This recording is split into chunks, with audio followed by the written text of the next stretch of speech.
Hey yo guys, what's up and welcome back to Toe Tags and Metal Reviews, and today we're getting our first impressions of the new releases from Carach Angren, Biohazard, Battlebeast, and Sabaton.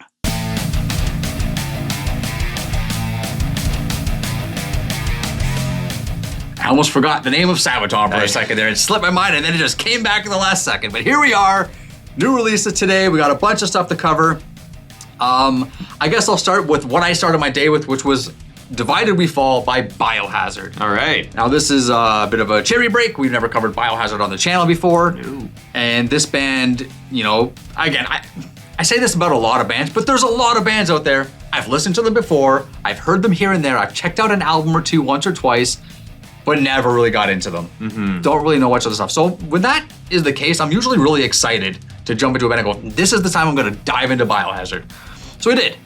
And I thought this album was exactly what I expected, just that crossover thrash, similar to, you know, Municipal Waste or Suicidal Tendencies or that kind of stuff. And, you know, it's good for what it is. It delivers what it's supposed to deliver.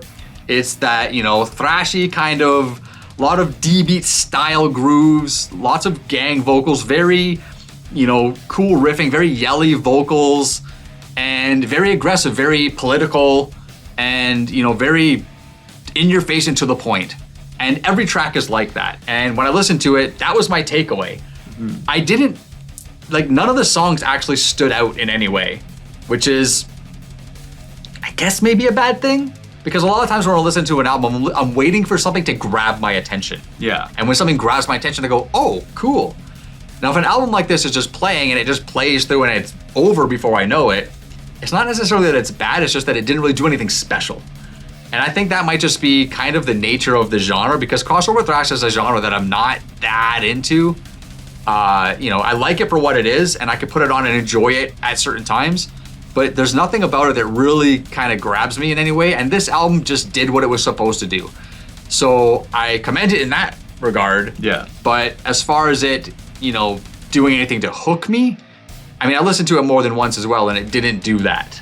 So, you know, with a few plays, you know, there's, you know, the songs are playing, and I felt like it kind of just ran through the motions. Each song kind of the same kind of vibe, the same kind of feel. There wasn't a lot of contour there, and, you know, it did what it did. But it's still good. Still enjoyed it. I think it's in the nature of the genre, you know, at least the part that is crossing over the kind of punk hardcore side, that it's not necessarily a genre that's really about moments as it is about here's the energy, here it is, done. You know what I mean? Yeah. That's why so many of those albums are like 5 seconds long, basically. You know, like that's just kind of, that's the nature of it.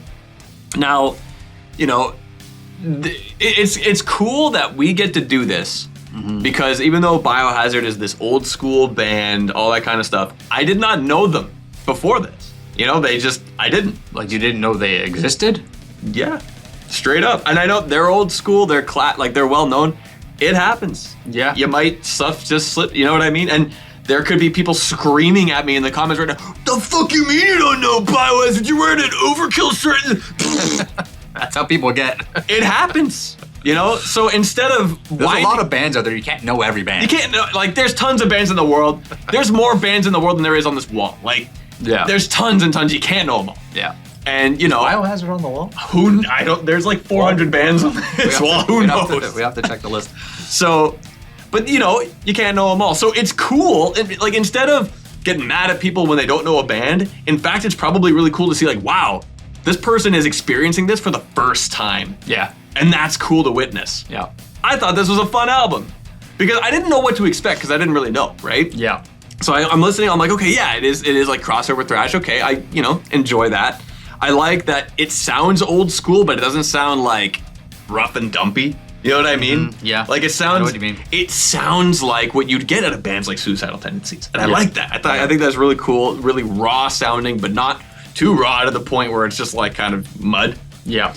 So it's got that super duper sweet spot there. I like that. So and you know, I kind of feel similar to you that there's nothing that's specifically standing out, but it's kind of part of the nature of that aspect of the genre, that it's not really meant to be like, this is the anthem. It's just everything is just like balls to the wall, go. This is the message, no BS, straightforward, that's it. Yep. That's just how it is. So, you know, there's little bits in here, bits here and there for some songs I kind of like.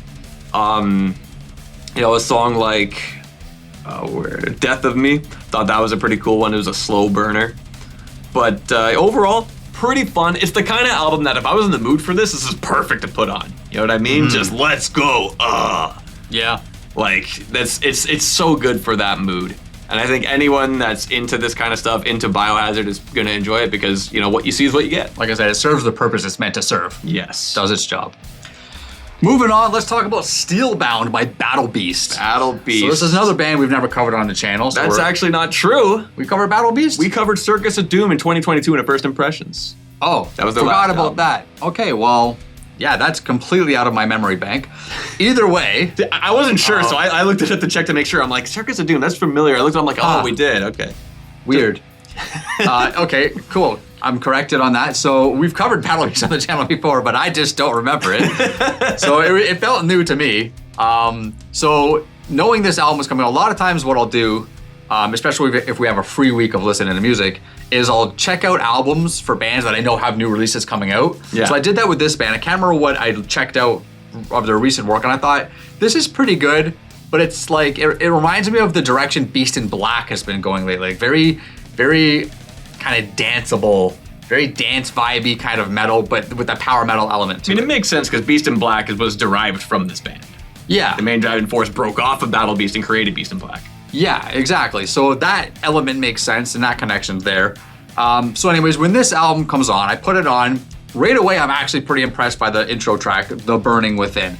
I thought the riffs were great. I thought the vocals were great. I thought it was just nice, solid, but standard power metal. Nothing crazy, but a really just decent song. I don't know about you, but that song kind of reminded me a little bit of Unleash the Archers.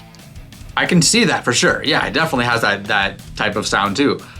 Great solo, super catchy on the chorus, just overall really good track to open the album. After that, the songs were losing me pretty quickly. I kept thinking it sounds too, like, dancey is the best word I could come up with. It just sounds like they're trying to be like club music, but incorporate power metal into it, which is fine. There's an audience for that, for sure. I'm not part of that audience. Once we got near the end of the album, it's a 10-track album. Track 9 started standing out. It's fun, it's upbeat, it still has that danciness to it, but for some reason it just kind of grabbed me a little more, had a little bit more hook to it. So that song's called Riders of the Storm. I thought that was pretty good. I'm not sure if this band's always sounded like this. Like I said, I don't remember reviewing them before. But I think that, you know, like I said, they're kind of in the same vein as the direction Beast in Black has been taking lately, and I'm not really a fan of it. It's just too much of that electronic dancey stuff for me. But like I said, I think there's an audience for it. I think there's people out there that will really enjoy this. And like, there's a song here and there that I can really, really get behind, no doubt. But as an album as a whole, it's not for me. Yeah, I mean, there's, you know, we've even seen, like, there is definitely an audience that is enjoying the Beast in Black side of things that would most likely enjoy this too. Yeah. How I felt about Circus of Doom, you know, just to refresh myself looking at our first impressions from that in 2022, I remember making the comments saying, oh, this kind of sounds like what Beast is Black is doing now, but better. It is better. I would say that. And I still retain that about this album, but I kind of like, I don't know, I got a better first impression to myself of this than I recall having in the last record. Because there was that, you know, Unleash the Archers vibe I got of the first track, which I thought was really, really cool. Mm-hmm. And then, but I kept thinking like, wow, yeah, this is kind of a similar direction that Beast in Black went, but better. Because Beast in Black, what they did is basically they went a little too hard into like Eurobeat. Yeah. I think they went too far. Yeah. For me personally, obviously there are fans of that. Power to you if you enjoy that. I just don't enjoy that band going there, considering their first album, Berserker, was so good. Mm-hmm. And I wish they did more like that. And I think there's elements of that within this Battlebeast album, or elements of that vibe. You listen to that first, like, yeah, in Last Goodbye, sick. Mm-hmm. Like, just, she belts it. She belts it on this whole record. Honestly, great vocal performance. Yeah, I agree. Really, really like that. And I think Last Goodbye was definitely what I was missing from these kinds of bands. You know, I'm like, yeah, this is the kind of stuff I want out of these types of, you know, this division of power metal. Mm-hmm. Super duper enjoy the energy there.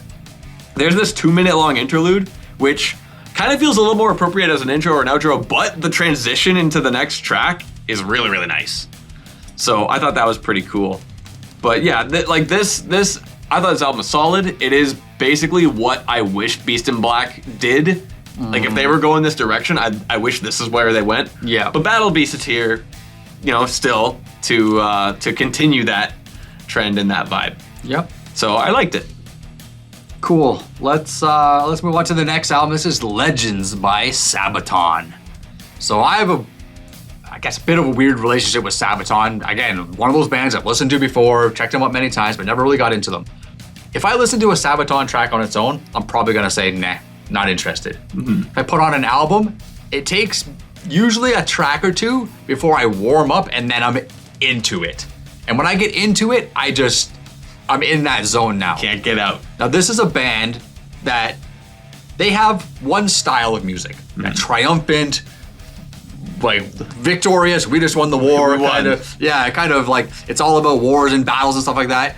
And that's it. That's all they do. All the songs are very similar. I mean, there's differences and stuff like that, but they just play that character, so to speak, and they do that all the time. They do it very well though. And once I get into that mood where I'm into that, it's hard to pull me out. Yeah. And so this album, I turned this album on. It starts with a song called Templars, and I was first like, I'm okay. By track 3, I was so into this album. Track 3, A Tiger Among Dragons. I really love the intro on this. It's got a cool build up. These like kind of war drums. Has this unique kind of epic build. It's hard to explain, but the rhythm pattern of this song alone was really cool to me, and I liked how the verses were kind of laid back and chill, not in a bad way, but kind of like just doing the thing. And then the choruses come on, they're like da da da da da da, and I'm like, yes, that's so fucking awesome, and I get right into it. The next song after that, Crossing the Rubicon, I'm like, holy crap, what a follow-up to that song! Like 2 absolute bangers in a row, super catchy. And then after that, the album's just like, it never really reaches that peak again, but it maintained a decent high to the point where I was enjoying it the rest of the way through. Once it looped around again and Templars started again, I fucking love that song all of a sudden. I'm like, all it took was for me to warm up a little bit. Templars as an opening track is amazing. Catchy chorus. It really gives that kind of medieval military warlord cinematic vibe, especially with Joachim Broden, I think his name is. His voice is just so cool. It suits this music so well. He's got that kind of deep, like baritone kind of voice, and he has a bit of an accent, and it just lends to the whole character of the music and really makes it triumphant. And I really like that. Now, the downfall with all of this is, like I said, a lot of these songs kind of sound the same. They kind of do the same thing and have the same purpose, but I almost don't mind. I think they all have certain elements in them that make them catchy or memorable or whatever. And one more last cool thing I'll talk about this is just the concept of this album being called Legends. Each song is basically about a famous ancient warrior. And I don't know all of them, but you got Genghis Khan in there, Napoleon Bonaparte, Joan of Arc, Vlad the Impaler, the Knights Templar. You got all these different ancient warriors, and each song is about one of them. And I thought that was really cool. And just to call it Legends, I thought that was also kind of cool. So to me, good stuff from Sabaton. I'll definitely be playing this album more when I get a chance.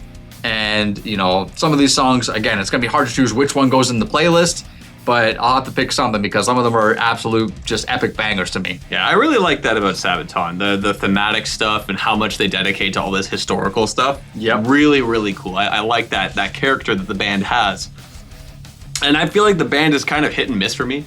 You know, sometimes songs just kind of like, yeah, fine. And then sometimes it's just kick-ass, super duper awesome stuff. So it's not like me where once you're in the mood, you're in the mood. I mean, well, that can happen with any band, any album, anything, right? Yeah. You warm up, you're in the zone, and you're really feeling some Sabaton right now. The whole album is probably going to be incredible. Yeah. Right? Yeah. And I think it can be difficult, especially on days of first impressions, when we have a lot of stuff to listen to. That's right. To cleanse the palate. Like, before Sabaton, I listened to Biohazard. That is a huge jump. Yeah. From crossover thrash to this. Yeah. So it's kind of hard to...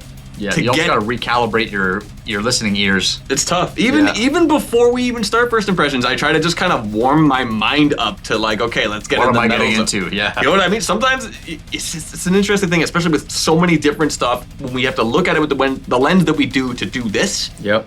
It's such a different ballgame. Right. There's so many different ways to just listen to an album, right? Mm-hmm. In the mood, not in the mood. You're on a bus, in a car, whatever. Green eggs in hand. So. One thing that was interesting as soon as this album started, I'm thinking, you know what, a big part of the voice, which is very, very nice, vocal performance, it contributes to a big part of how I'm thinking, this kind of reminds me of Ord and Ogan. Mm-hmm. You know, and they had that album last year. So I'm thinking like, oh wow, like they're kind of more similar than I thought. Mm-hmm. I'm not sure if we've covered Sabaton on the channel before. I know they've done a few new releases like over the past few years. I feel like we've done a reaction or something. We may have done a reaction and or first impressions, but we've never done a review. Yeah. Anyway, so I kind of felt that the first few songs rode the same wave, and that's kind of the downfall I felt with this album, is that a lot of the songs are kind of the same triumphant "we won" kind of march, and I'm like, I want to see a little bit more contour here. But some songs click. Crossing the Rubicon is the one that clicked for me. That song is sick. Really, really, really cool subtle touch. There's a small little pirate's grit in the vocal performance. Though Crossing the Rubicon is more of an ancient Roman thing, not so much about pirates, but it's still going over that river, right? So that's such a nice subtle touch. Yeah, you get a little bit of the pirate's grit because it's a nautical kind of thing. Super cool, and I love how the bridge picked up. But I'm not a fan of how the bridge kind of just stopped and then we did a key change out. And I'm like, oh. I didn't notice that. But you were too busy like actually in the war there. I was in the war. Funny. I do think Made of Steel is a good pace breaker, but it's the opposite of what we would have normally expected. Because usually it's like you got intense and fast songs broken up by a slower one. This is the opposite. These are more kind of like slower ones broken up by a fast one. Weird that it's the inverse like that, but it makes Impaler, the following track, feel a lot better. Yeah. Because then you had something to mix things up, and then it's like, oh, we're back to the slow stuff. Yeah, Vlad the Impaler. So, yeah, I generally enjoyed it. I think if I did get into the zone for it, I'd probably like it more, but it did feel a little bit too repetitive. But there are some good songs in there for sure.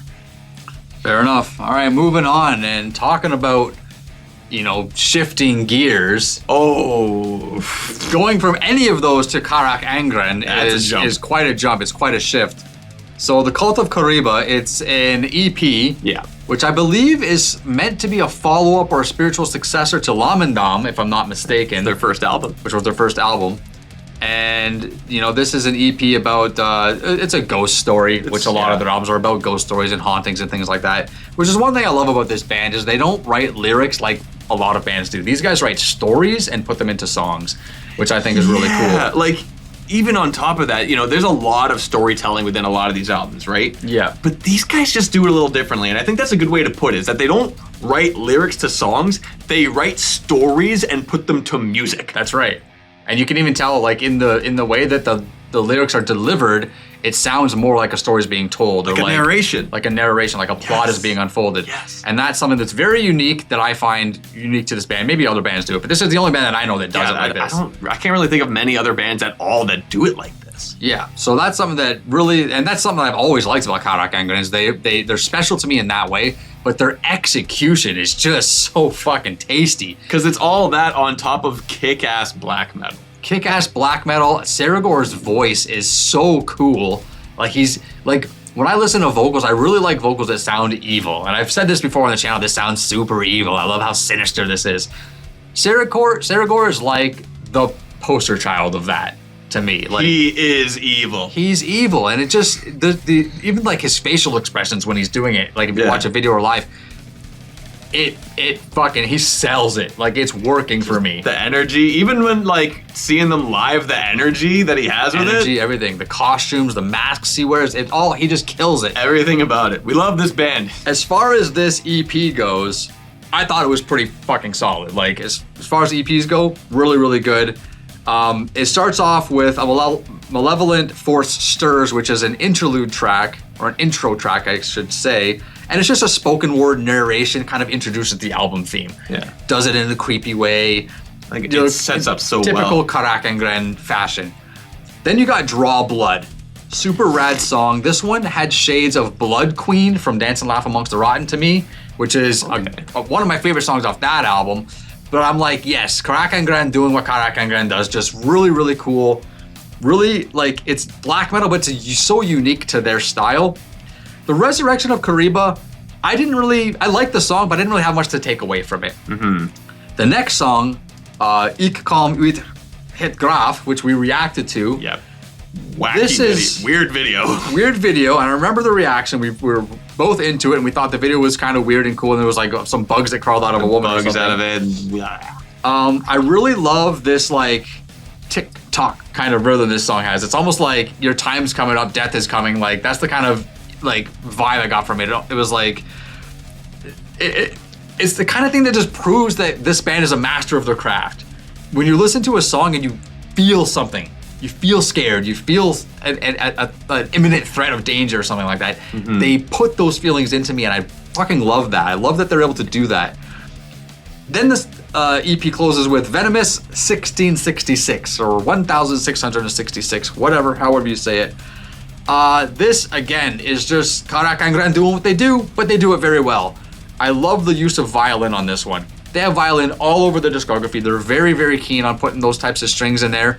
On this one, it sounds different. These guys have, 5, 6, 7 albums? They got a bunch of albums. This is the first time I've heard the violin sound like this, and I was like, there you go. That's all I wanted. Something that just sticks out a little bit more, and I got that right there. I really love the double bass on this song too. It's one of those ones that just hits the spot when it comes on. And overall, my thoughts of this EP was that it was fantastic, but the biggest downfall is that it's not an LP. Yeah. That's it. That's the biggest downfall, because if it was an LP, we'd probably be eager to review it. Yeah, no, I agree. I mean, we reviewed Dance and Laugh Amongst the Rotten, got on the Toe Tags. It was one of the earliest albums we reviewed on this channel. And it was the very first album to make the list. It was the very first one. The first one ever. Number one. And that's just because of when we started the channel back at that time, but I don't know about you, but I've listened to that album multiple times throughout the years. It still holds up. It's phenomenal. It is phenomenal. And then we did Frankenstein a Stratamontanus. Yeah, which didn't make the list. But no, it was close. Still a pretty good album. Yeah, but these guys got so many good albums. This is no fairy tale. Where the Corpses Sing Forever. Lamandom's good. Death Came Through a Phantom Ship. Like, they're all just really fucking good albums. Oh yeah. And this band is just, it's hard for them to miss. And they're missing a member now too. They're down to a 2-piece. Yeah, Namtar left. So I'm just curious, who played drums on this record? It could have been studio. It could have been session. It could have been one of these guys. Maybe they know how to play. I don't know. There's different options. It could have been if one of these guys know how to play, then they really know how to play, because that sounded good. The song we reacted to, that single, I'm not gonna try the name again, but It come with het graf. I don't. He says it at the beginning of the song, but it doesn't sound like that. But he says it. Anyway, that song sounds like a development of what they were doing with the track Monster from the last record. You know, and I feel like they developed it a little bit more. And I want to say I mentioned this in the reaction, where they kind of went a little bit further down the electronic rabbit hole with it, which got us confused. Like, whoa, what is this EP gonna sound like? Yeah. Though this is the only track that kind of really does that. It fits on this EP like a glove anyway, because these guys know what they're doing. But I think that's really cool. So I think it's cool to see that they do what they do best consistently, but they're still doing more new stuff like this. You know, this felt like we're gonna take what we did with Monster and we're gonna go further with it. And it sounds really, really cool. I know the intro was fantastic with the narration there, and it really sets the tone, because you mentioned it's awesome when these songs and stuff like this like really kind of evoke all these emotions. I think this band especially is so good at creating the atmosphere. You know, you can sit down, put on a full record, and it feels like you're watching a movie. Yeah. You know, there are albums that do that. Yeah. There are albums that put you in a space where it feels like you are experiencing something like that. And you're watching a horror movie. You're watching a haunted like horror ghost movie or something to that effect. Yeah, or something with witches or like this. Yeah. This band is like you're watching a horror anthology. Yeah, that's usually what it is. Yep.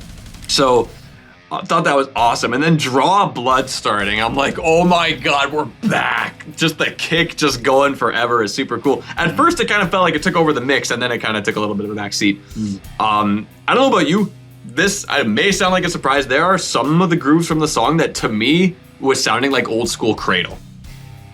I can hear that. Like, you know, there are some parts where it's like, I could totally hear Danny over this right now. Yeah. You know, which I thought was super duper awesome.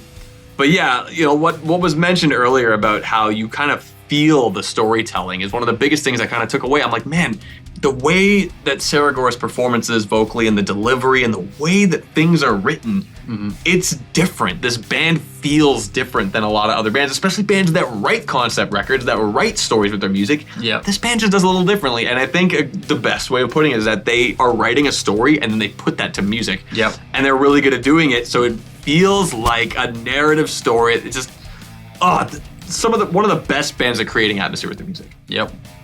I wish it was an LP. I wish it was. We both wish this was an LP because this was kick-ass awesome. I missed this band so bad. It's been 5 years since their last release of anything. Yeah. So I'm really hoping that they've got something else cooking because this was awesome.